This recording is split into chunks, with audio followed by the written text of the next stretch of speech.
और आज मैं समझाने वाली हूँ कि आप अपनी पास्ट की मेमोरी को रिक्रिएट करके फिलहाल जो प्रेजेंट में चल रहा है, फिलहाल जो आप कुछ भी बनना चाहते हो ना, मिलीनियर बनना चाहते हो, यूट्यूबर बनना चाहते हो, कंटेंट क्रिएटर बनना चाहते हो, पढ़ाई करना चाहते हो, कोई एग्जाम क्रैक करना चाहते हो, लेकिन एक मेमोरी जो पास्ट की वो बार बार आपके दिमाग में आई जा रही है, जिसके कारण आप वो काम नहीं कर पा रहे क्योंकि वो इमोशन आपको पीछे की तरफ होल्ड कर रहा है। लाइक कहते नहीं that this is holding you back, you need to let it go. Same thing यहाँ हो रही है, ठीक है। इस टेक्निक का नाम है रीमेकिंग, री इमेजिनिंग और रीविजिटिंग और recreating your past memory. So there is not specific name, but मैंने पर्सनली ट्राई किया है तो इसलिए मैं आपको एक्सप्लेन करूंगी, ठीक है। तो क्या हुआ था कि there was this time that we were having fight in our home and I was a child. और उसके बाद मैं फील कर रही थी कि I am helpless, I am afraid, I am in full of fear. लेकिन whenever I think about the same memory, मेरे को यही सारे इमोशंस फिर से फील होते हैं। तो मेरा ये था कि मैं कैसे इस चीज़ से, इस लूप से, इस फ्रिक्वेंसी से बाहर निकलूं ताकि मैं जो भी प्रेजेंट में करने की कोशिश कर रही हूँ वो मेरा सही से हो पाए, मेरे जो पुरानी इमोशंस है वो मेरे को होल्ड बैक ना कर सके। And trust me, it's not about forgetting what happened with you, it's about recreating the memory so that that memory cannot hold you back. You can work on yourself in the present moment. So let's get into it. Hello guys, नमस्ते, सत श्री अकाल, आदाब। मेरा नाम गुरलीन कौर है और मैं स्वागत करती हूँ मेरे यूट्यूब चैनल पर।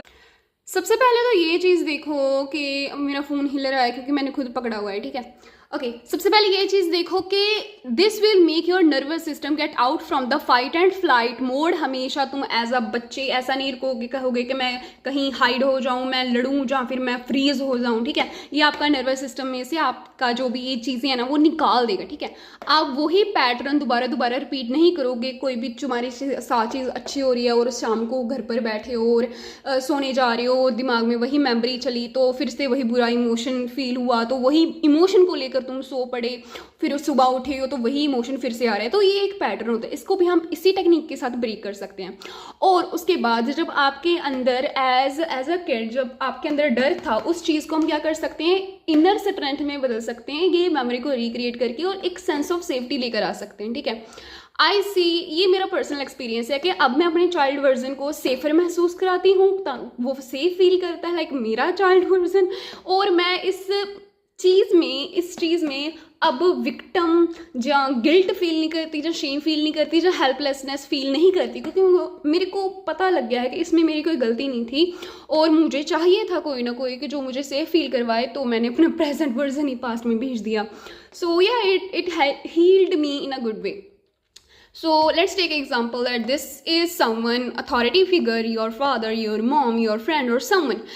वो आपको डांट रहे हैं, वो इमोशनली अवेलेबल नहीं है, वो अपना खुद का एंगर, खुद के इमोशन खुद से हैंडल नहीं कर सकते, तो कोई भी कॉन्फ्लिक्ट हो जाता है, कोई भी फाइटिंग हो जाती है, तो आपको एज अ किड जहाँ किसी भी घर के मेंबर को डांटते हैं, तो फिर आप एज अ किड क्या करते हो, आप रोते हो, आप डरते हो, आपको महसूस होता है कि मेरी को हेल्प करने की रीन नहीं है, आप कन्फ्यूज होते हो, ठीक है। So this is your present version जो अब है ना। तो वो क्या कर रहा है कि वो सेम चीज़ों को सोच कर वही सेम इमोशन अपने अंदर लेकर आ रहा है। Okay, so there is a second situation that these are all your friends, these are your siblings. Let's take an example. Okay, so घर पर फाइट चल रही है और आप बाहर जाकर क्या कर रही हो कि आप सभी खड़े हुए और सोच रहे हो कि घर पे क्या हो रहा है, क्या हो रहा है, क्या हो रहा है, और ये आप तुम हो जो रेड वाले हो, ठीक है। वो तुम रो रहे हो, तुम गुस्सा हो रहे हो कि यार ये मेरे घर में क्या हो रहा है। अब इन मेमोरीज को मैंने रिक्रिएट कैसे किया, सबसे पहले मैंने क्या कहा था कि अपनी जो प्रेजेंट वर्जन है उसको वहाँ पर लेकर जाना है और इसको जो कहने देना है ना, जो ये अथॉरिटी फिगर कहने दो, ठीक है। हमने इस पर ध्यान नहीं देना, हमने किस पर ध्यान देना है, इस पर कि ये जो हमें महसूस कराए कि अब मैं सेफ हूँ, कोई ना कोई मेरे लिए आया है, उस चाइल्ड के लिए, ठीक है। My now version responsible, helping and assuring. So how would my child version will feel? That will feel safe and know that she's here, she's me, she's now here for me. And then there is other thing कि फिर से मैंने वही चीज़ें देखी और अपने आप को देखा कि हाँ भाई मैं वहाँ हूँ, तो मैंने कहा कि I am here, you are safe, I love you. और ये चीज़ आप हमेशा करते हो। मैं बताऊं कि आपकी किसी के साथ भी लड़ाई हुई तो आप बाद में सोच रहे हो कि मैंने उसको ये जवाब देना था, ये जवाब देना था, ये ऐसे आंसर करना था मैंने, तो ये चीज़ आप करते हो, ठीक है। तो ऐसे मत कहना कि ये बड़ा मुश्किल है, ये आप करते हो, ठीक है। बक बक बक, ओके। तो नेक्स्ट चीज़ है कि इट्स नॉट, जैसे मैंने पहले ही बताया कि इट्स नॉट अबाउट कि आप अपनी पास्ट मेमोरी को भूल जाओ, लेकिन आपने उसको ऐसे नहीं करने देना कि वो आपको रोके। और अगर ये चीज़ आप करते हो ना, तो मैं लास्ट में बताऊंगी प्रॉपरली कैसे करना है। तो ये इसका रिजल्ट आप अपने ड्रीम में ज़रूर देखोगे। क्यों? क्योंकि ये हम अपने सबकॉन्शियस माइंड की रीप्रोग्रामिंग कर रहे हैं। और यहाँ पर मैंने लिखा हुआ है कि ये जो चीज़ है ना, ये एक तो है कि आप अपनी मेमोरी रिक्रिएट करते हो ताकि आपकी जो ओल्ड फ्रीक्वेंसी है वो आपके पीछे ना पड़े, उसको आप ब्रेक कर सको, ठीक है। तो मैनिफेस्टेशन की भी टेक्निक है ये। और इसके बाद आप उस चीज़ को जाने देते हो, जहाँ आप खुद को भी माफ़ कर सकते हो, जहाँ इसको भी माफ़ कर सकते हो। नहीं करना था, मत करो, ओके। इसके बाद मैनिफेस्टेशन का ये नाम है रिवीजन। देन आप इसके साथ सबकॉन्शियस माइंड की रीप्रोग्रामिंग कर रहे हो। तो क्या करना है कि बड़ी ही सिंपल तरीके से आप जब अपने घर पर हो, अपने सोने लगे हो, ठीक है, नाइट, जब आप रिलैक्स्ड स्टेट में हो, तो तब आपके सबकॉन्शियस का दरवाज़ा खुलेगा। सबकॉन्शियस मीन्स के दिमाग हमारा 100% है मान लो, और 5% आपका कॉन्शियस दिमाग जो मेरे को भी सुन रहा है, ठीक है। 95% है सबकॉन्शियस माइंड जो आपकी सांसें दे रहा है, जो आपका ब्लड प्रेशर देख रहा है, और जो आपकी मेमोरी को स्टोर करता है, ठीक है।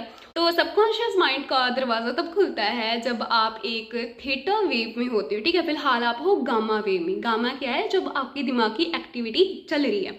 वेव्स का जरूर पढ़ना, ठीक है, मैं एकदम डिटेल्ड वीडियो बनाऊंगी, अगर चाहिए तो कमेंट कर देना।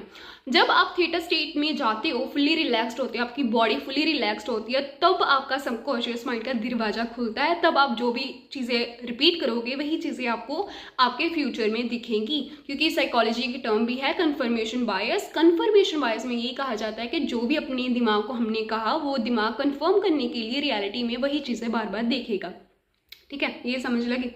अब फुल्ली रिलैक्स्ड स्टेट में आ गए हो तो क्या करना है कि उसी मेमोरी को रीविजिट करना है, ठीक है। ये जो मेमोरी है ना, इसको रीविजिट करना है। अब क्या करना है कि अपनी प्रेजेंट वर्जन को भेजना है, और प्रेजेंट वर्जन को भेजकर ये चीज़ करनी है, ठीक है। उसको फील करवाना है कि अब तुम सेफ हो, अब तुम मेरे साथ हो, ताकि जब अगली बार आप फिर से यही चीज़ के बारे में सोचो, इमोशन के बारे में, सॉरी, मेमोरी के बारे में सोचो, तो आपके इमोशंस अब चेंज हों। और जब आपके इमोशंस चेंज होंगे तो जो नेगेटिविटी है वो आपको रोक नहीं सकेगी अपना फ्यूचर बनाने में।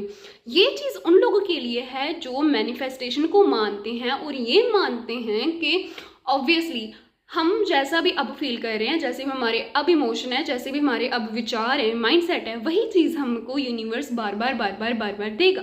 क्योंकि ये चीज़ मेरे साथ हो चुकी है और मैं अपने एक्सपीरियंस से बोल रही हूँ कि ये चीज़ आपको बहुत बढ़िया तरीके से हेल्प करेगी, ठीक है। तो मिलती हूँ मैं आपको नेक्स्ट वीडियो में। अगर आपको ऐसे ही एक्सप्लेनेशन किसी और चीज़ की चाहिए तो कमेंट करके बताना, सब्सक्राइब कर देना, और या गुड बाय।